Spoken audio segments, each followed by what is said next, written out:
Hi, welcome to QA Scripts.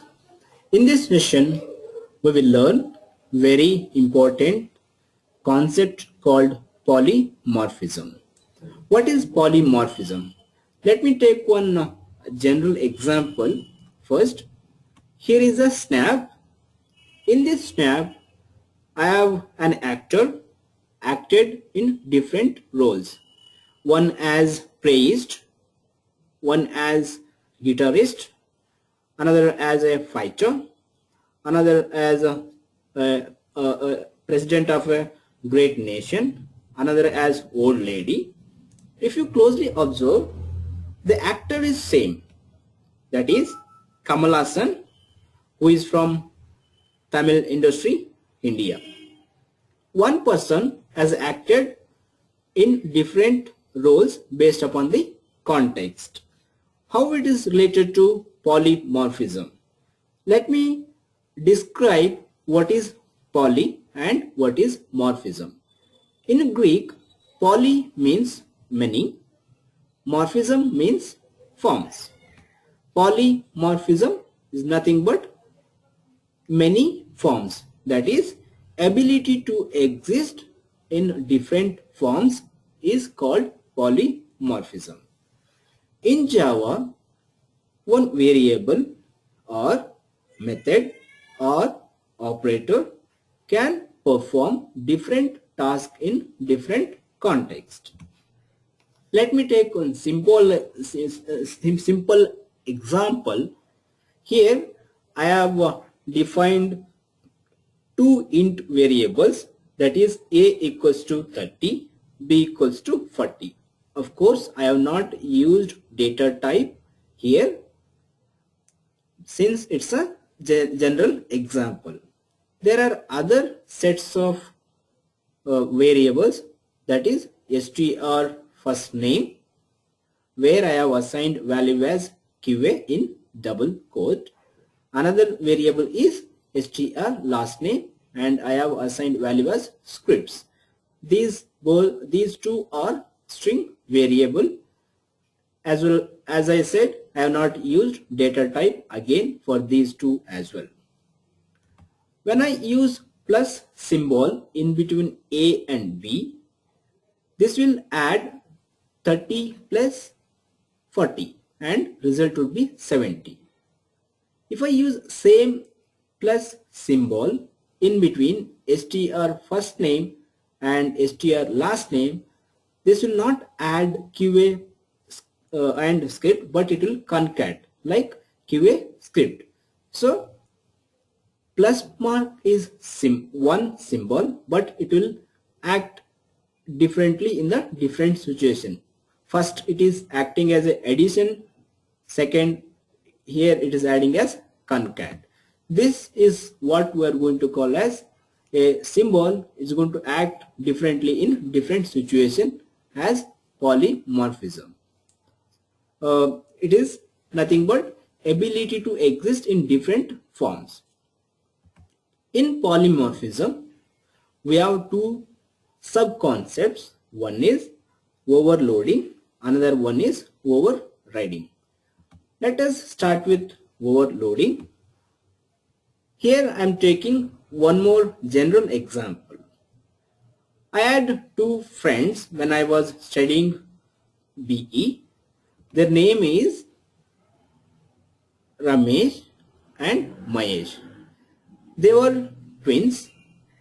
They were so similar in such a way that the way they walk, the way they dress, body language, color, height, everything was identical.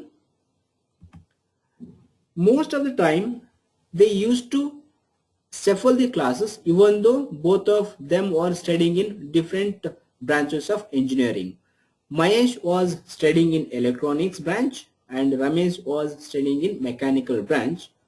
Sometimes Mahesh used to come electronics as well as mechanical and Ramesh used to go to mechanical as well as electronics branches, because they were so identical and they were getting the lectures were getting confused to identify who is Ramesh, who is Mahesh. Even the close friends were trying to identify sometime Mahesh as Ramesh and Ramesh as Mahesh because of the similarity. But we have never observed their mother get confused to identify both of these guys. She was calling Ramesh as Ramesh, Mahesh as Mahesh. We never observed the mother calls as Ramesh as to Mahesh as Ramesh, to Ramesh as Mahesh. No, she was never confused because she was the mother. The mother can have only that kind of characteristics. Only she can identify exactly who is who. This characteristics is also there in Java. That's what we call as a overloading. How it is possible? How it is? How we can prove or learn that the overloading is related to the example what I have given here. Let us take one method. Not one method. Let me take more than one method because I want to explain how different forms can be exist in Java as overloading concept. Here I have one class called my rectangle. Inside the class I have three methods. That is, one is calculate area. Here I am passing parameter as int length. Inside the method what I have written is I am trying to calculate area by using simple formula called length into length, and I will print with a message called total area int length. I am having one more method with a name called calculate area, but signature is different, that is double length. Again I am having same formula called length into length, and the result I am printing is with a different message, that is total area of double length. I have one more method called calculate area, but the signature is int length, int width. Here I am doing calculations by using length into width. So this length into width will give you the result or the area of rectangle. If you closely observe this class, it has three methods, but the names of methods are similar. Calculate area, and calculate area only. Only difference is in signature. So it is having same name but different signature. Let me call all of these three methods in another class. Here I am going to create one class called my rectangle execute, having main method inside it, and I will create object using the class name. Of course here I have mistyped as rectangle, but it should be a my rectangle obj equals to new my rectangle. After creating object, you can call all of these three methods based upon the parameter what we are going to pass. On that the Java will going to identify the methods. For example, if I pass value as 10, this 10 is nothing but int variable, hence it will identify and it will go to first method, that is calculate area int length, and it will print the message saying that total area int length. If I pass values as 20.5, this is double, hence it will go to the method where we have double length signature, and it will calculate and display the result as total area of double length. If you take the third one where I have passed data as 20, 30, so 20, 30 is nothing but int length and int width. So this will go to the method where int length and int width signature is present, and it will calculate as 20 into 30, and the result would be displayed with a message saying total area of length and width. Let us write the same classes in Eclipse and try to understand how exactly this is going to work. Here I have created object called obj using class myRectangle. When I type obj dot, I will get three methods, that is calculate area double length, calculate area int length, calculate area int length and width. All of three are coming from class called myRectangle. Let me take first one, that is calculate area double length. But here I will pass int data type. I will not pass double.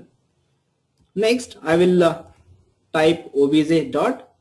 I am going to take calculate area int length comma int width, but I will pass only one parameter or value with a double data type. Here I will say 20.5, and I will use another method, that is calculate area. Here I will say 20 comma 30. While using, I have used different data, but let us see how exactly it will identify. If I press Ctrl and move my cursor, all of these three methods will be converting as link, so that it can navigate back to the method where it is present. Here I am highlighting calculate area, where I am passing value as 20 comma 30. This is nothing but the signature. What I am having here is int length comma int width. If I click on this, it should directly go back to the method where signature is present as int length comma int width. Let me click on this method. Where it is moving? It is moving to the class called myRectangle, and it is highlighting calculate area where int length, int width are present. Let me come back to myRectangle. This time I will press Ctrl keyboard key again, and I will try to click on calculate area, where I am passing 20, that is int parameter. When I press that, it is highlighting first method where it is having int length parameter. It's the same for the method what I have written at the middle, and it will point out here. So here the Java is intelligent enough to identify the methods based upon the data what I am passing. It is not getting confused. See, if I click on calculate area 20, it would have highlighted the calculate area where signature is having length into width, or signature is having only double length. Why it is not identifying those? Why it is not highlighting? Why it is highlighting only calculate area where int length is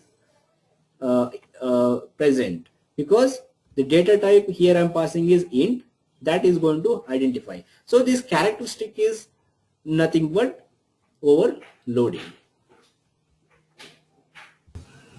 Let us execute this.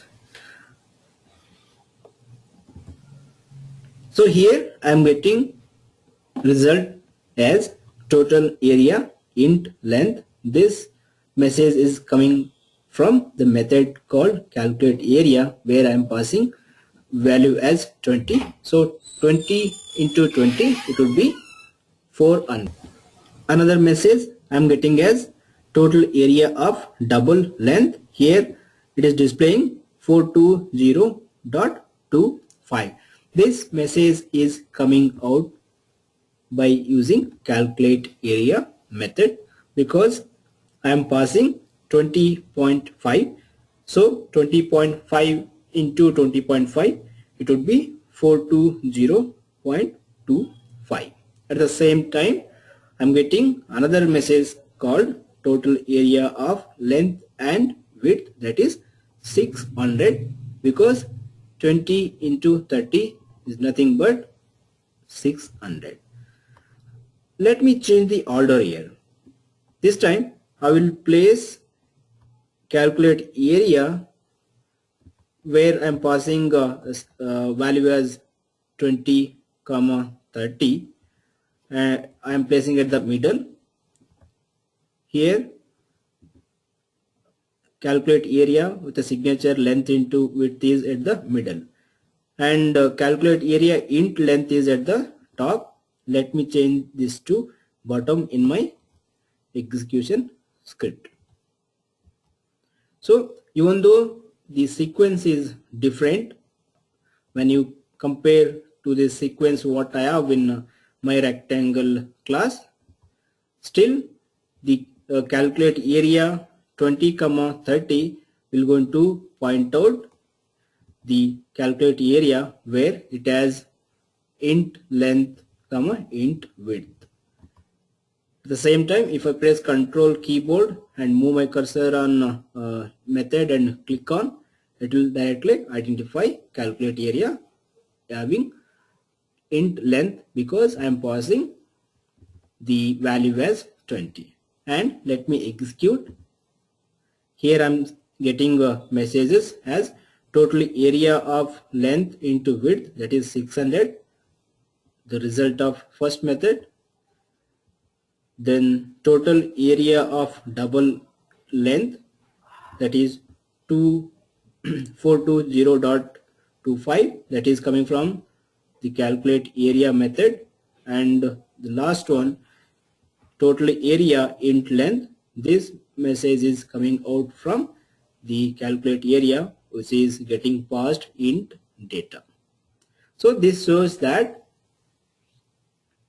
same method, but it's going to act differently in the with a different value. Same name of method, but signature is different. Hence, here even though methods are having same name, but based upon the input to data, the it's going to call different methods. This is what we call as overloading. In overloading, we're going to write n number of methods in the same class, but the method's signature will be different. Let us look at real-time usage of overloading. Here I have one snap where I am showing facebook.com login page. In facebook.com login page, I can enter email ID or phone number, and I have to enter password, right? Let me take another example. Here I have one more a snap of irct.co.in. Assume that the Facebook login page, it accepts only email ID. It's not going to accept anything else. So email ID is nothing but string. And also assume that irct.co.in login page accepts only integer as user ID. Let's say phone number. Of course, in Facebook also it's going to accept a phone number, but for our example, let me say Facebook is going to accept only string as a username, whereas irctc.co.in website is going to accept only integer value, that is phone number, as username.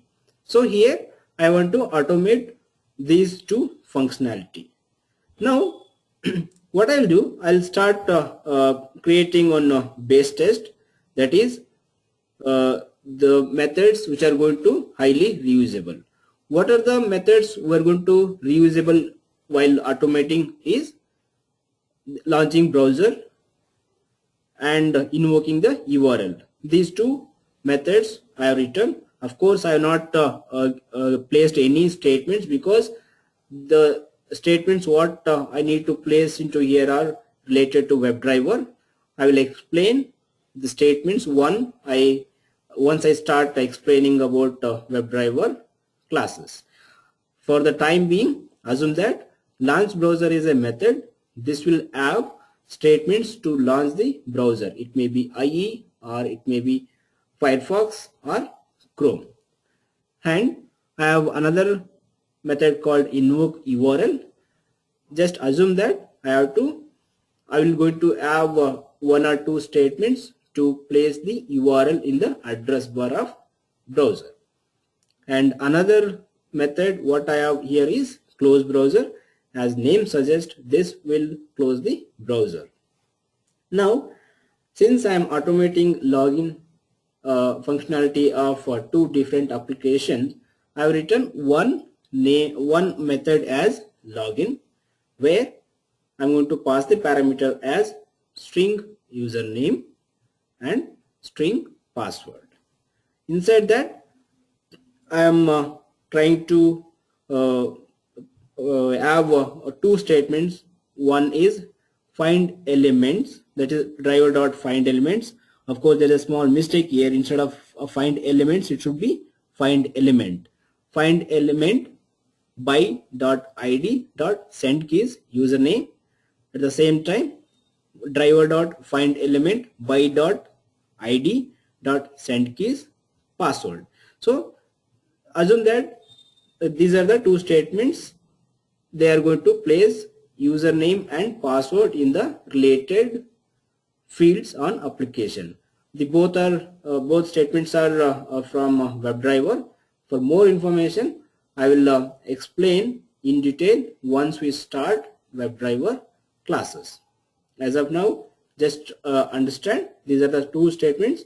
They are going to place username and password in the edit fields provided on the application. So the login, where I am passing username and string in terms of username and password in terms of string data type.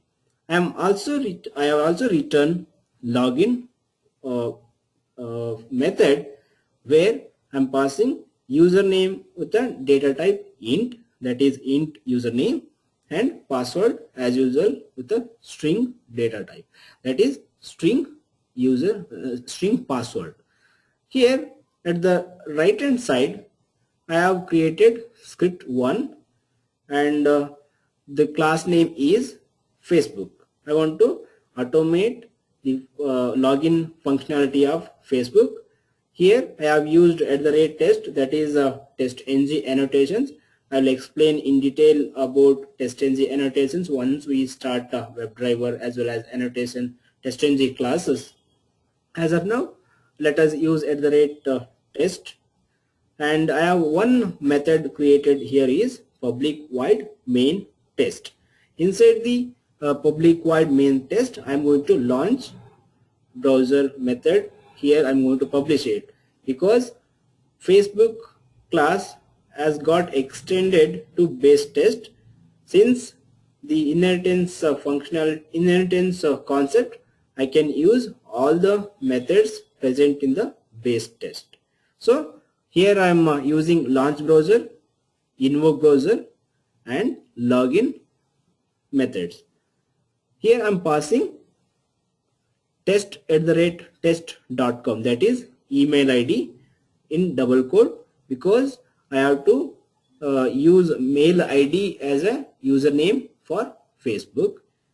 And as usual, I am passing password as well in terms of string. When I call login method with the string username, string password data, this will point to the login method where we have a signature as string username, string password. It's not going to call login method which is having int username, string password. It will not get confused. It will directly call the login method which is having string username as well as string password. Now I will create one more test script, that is test script 2. This is for IRCTC application. Again, I will extend IRCTC class to base test so that I can use all the methods which are present in base test class. So I'm using launch browser, invoke URL as usual. Now I'm using login method, but instead of passing data in terms of a string, I'm passing as a int data type, that is 1 2 3 4 5. This, when I call login method and when I pass 1 2 3 4 5 as input data, this will call the method which is having signature as int username comma string password. Password would be as usual, it's a string only. I'm passing in double quote. Now when I call login with the data input data 1 2 3 4 5, that is int data type, it will call login which is present in the base test having signature as int username string password, but it will not call the login method which is having a signature string username comma string password. No, it will not get confused. It will not call even by mistake the login which is having string username string password. This is what we're going to call overloading. Same method but different signature. In different scenario we're going to call the login so that it will act differently in the different situation.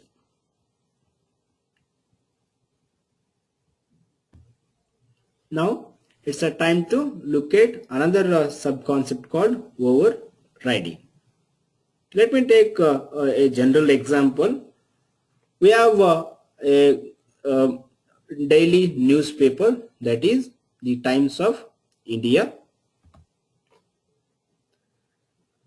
The Times of India is getting published across the country. You can buy this paper in Bangalore or in Chennai or in Hyderabad or in Mumbai. The paper is same, that is the Times of India. This Times of India comes with one edition. If I purchase the Times of India in Bangalore, this will provide me an edition called Bangalore Times. If I purchase in Mumbai, it will comes with the edition called Bombay Times. Like this, if I purchase Times of India in Hyderabad, the edition name will be Hyderabad Times. If I purchase in Chennai, same Chennai Times would be coming up as edition. Here the paper is same, that is Times of India, but editions what it is giving up, it's going to differ from one place to another place. Now let us correlate this example to Java concept, that is overriding. Here let us take my rectangle as a main paper, that is Times of India. Here what I have three methods. One is calculate area having int length parameter, calculate area, int length, int width, and calculate area double length as a signature. The same old example I have taken.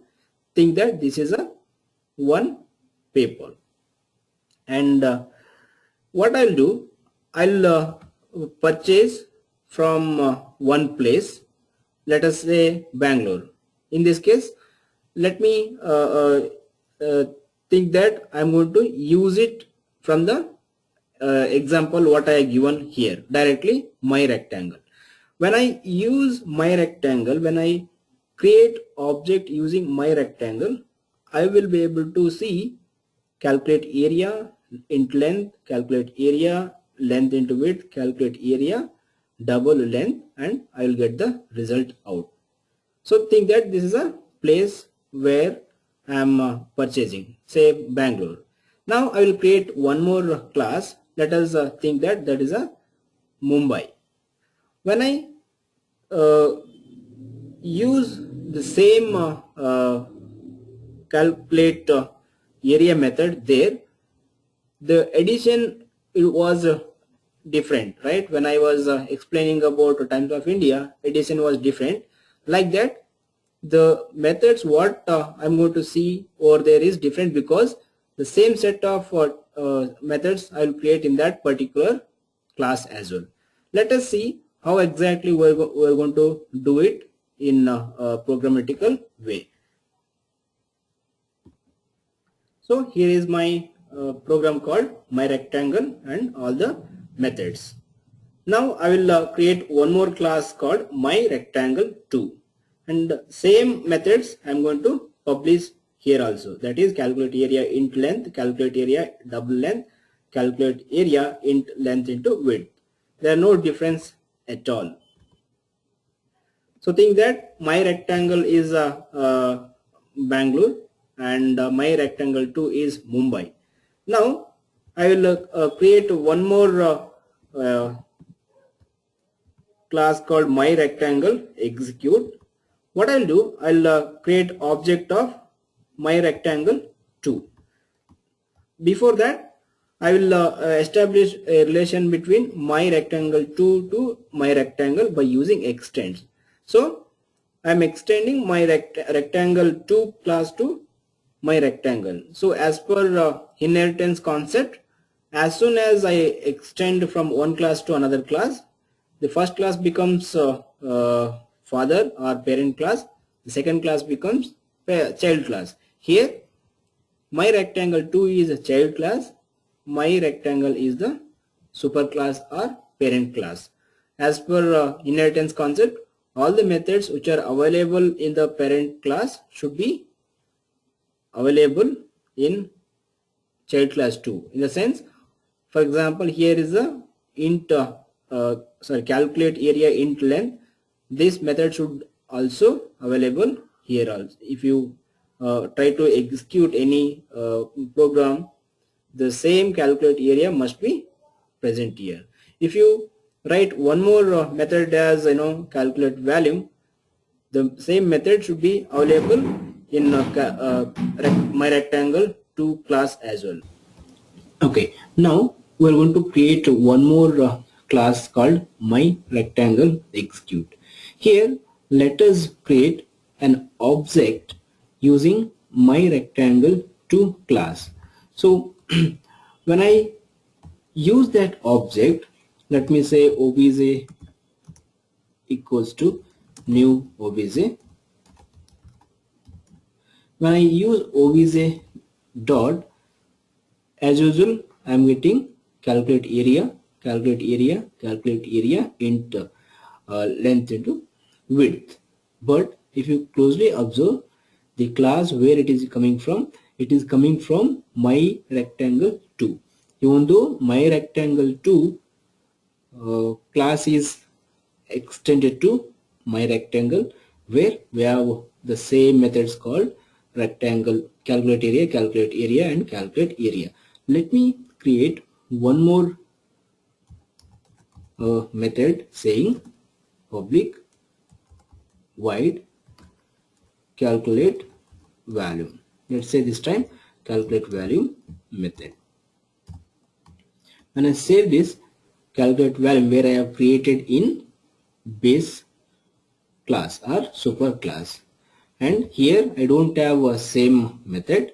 When I say obj dot, I will also able to see calculate value along with all above 3 methods. But calculate value method is coming from my rectangle class, that is parent class, whereas calculate area and calculate area methods are coming from my rectangle 2, that is child class. Here calculate area which is present in the parent class is getting hide by the calculate area which is present in the child class. This is what we calling as overriding. Even though the names are same, the method names are same, the signatures are same, but methods are present in different classes, that is one in separate, one in superclass and one in child class.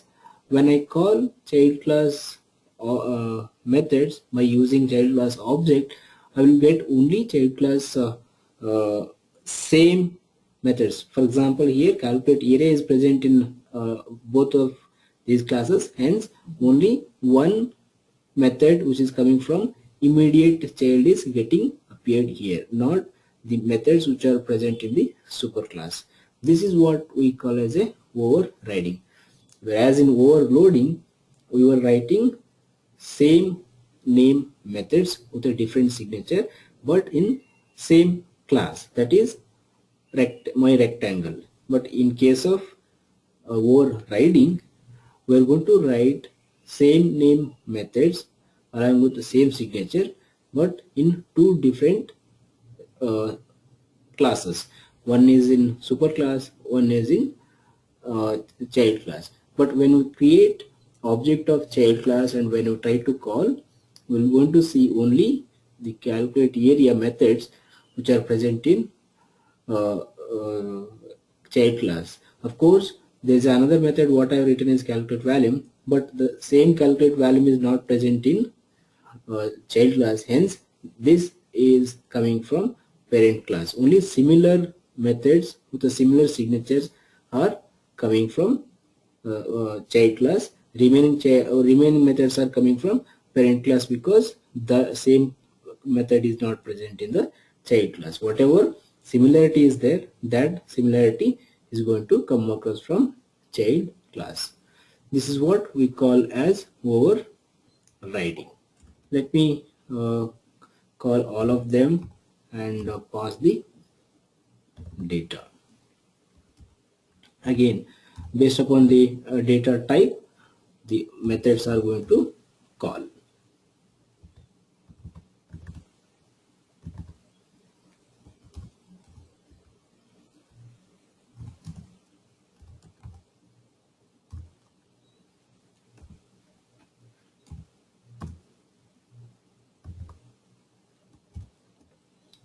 And when I execute, here is the result. Total area int length, this is 160 into 30 into 30, 900. Calculate area of double length, it is 1640.25 because 40.5 into 40.5, this would result as 1640.25, and 20 into 30, it would be 600. Here it is displaying as total area of length and width is so and so. Now the question comes, where exactly this concept being used in real time? Let me use one example.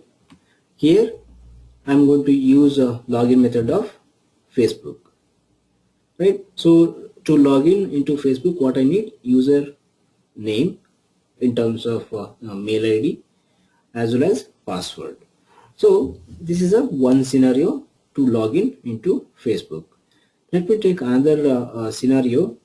Here I am using one of the online shopping website where I want to buy a phone.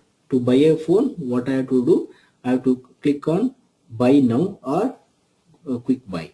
What I'll do, I'll automate to click on quick buy.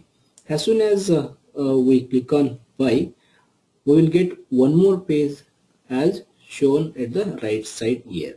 So here it will be having one icon called Facebook.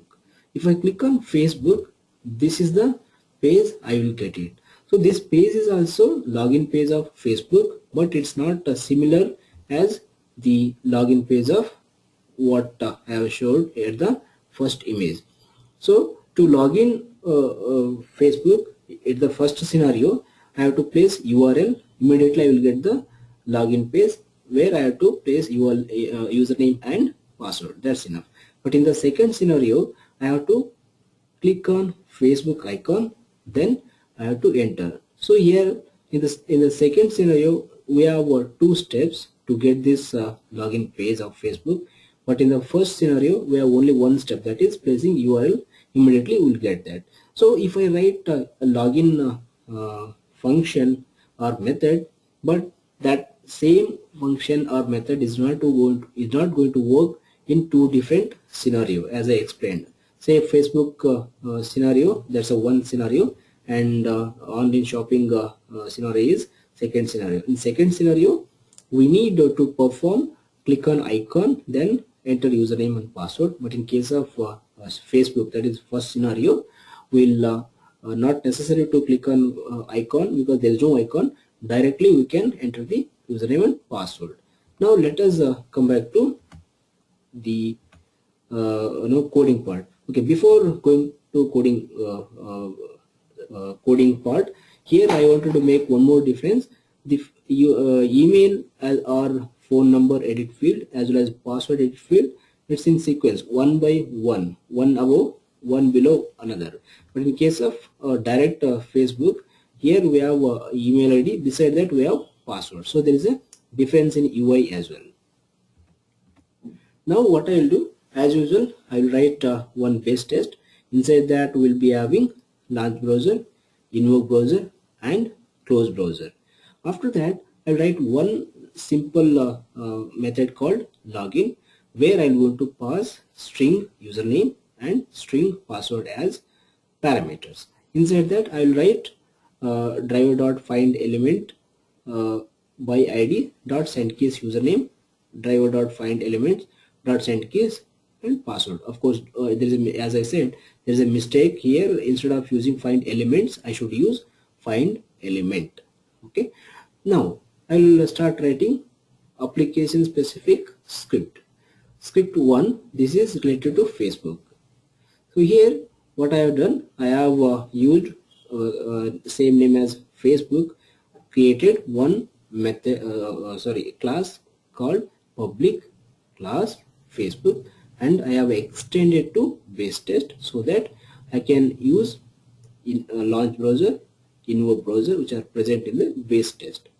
Now I will also use our call login method, and I will pass test@test.com and password. This will work for the Facebook login ID, because as soon as you invoke the URL, you will get the Facebook login page where you can enter username and password. That's a one test case I have automated. Now I want to automate another scenario where I need to log in into Facebook using online shopping website. Now here I have created a class called Flipkart, and I have extended to base test. As usual, I am using launch browser to launch the browser. Invoke URL, yes, I will paste the flipkart.com URL. Then I will also perform some actions like quick buy. Here I need to click on quick buy link or button here, right? So to do this, what I have written, one method called quick buy. Of course, the details or implementation of quick buy is not present because of space constraint. Think that I have written one statement inside the quick buy is driver.findElements by.id.click. So that will click on the button quick buy. After clicking on quick buy, as I said, it will display the page what I have showed at the right side. It will be having Facebook icon. So now to log into Facebook, if I use the same login method, it will not work because it doesn't have any statements or commands to click on Facebook icon. Hence it's not going to work. It has only statements which are going to help to place username and password. Let me not call this method. Instead of that, I will write the same method in this class, that is child class. The login method which is present in the parent class, I will not use that directly. Instead of that, I'll write login method in the child class, that is Flipkart class. Here I have written the same name and same signature as well. Now what I will do, inside method I'll write driver dot find element by dot id facebook dot click. So this statement will go to click on Facebook icon which is present on Flipkart website. Here is the icon. As soon as it got clicked, this will going to take you to next page where we'll be having mail ID and password edit field of Facebook. Right here, the same statements I have written: driver dot find elements by dot id as usual dot send keys username, and driver dot find element by dot id dot send keys password. So these are the two statements. They will place username and password into the edit field, related edit fields, whereas the above statement is going to click on Facebook icon. Now even though the names are same, but the way it works, the way it is implemented, the way functionality has been coded is different. Hence when I call login and pass the username and password as test@test.com and password exploit mark, so this method will going to call the method which is present at the base, not base test, but at the Flipkart class, that is a child class, but it will not call the login method which is present at the parent class, that is in the base test class. So this is how you can use overriding concept in real time as well. Thanks for watching this video. If you have any doubts or clarification, please mail us using the mail IDs here: info@qascripts.com or qascripts25@gmail.com, or also you can call us on the number 8095916908. Thank you.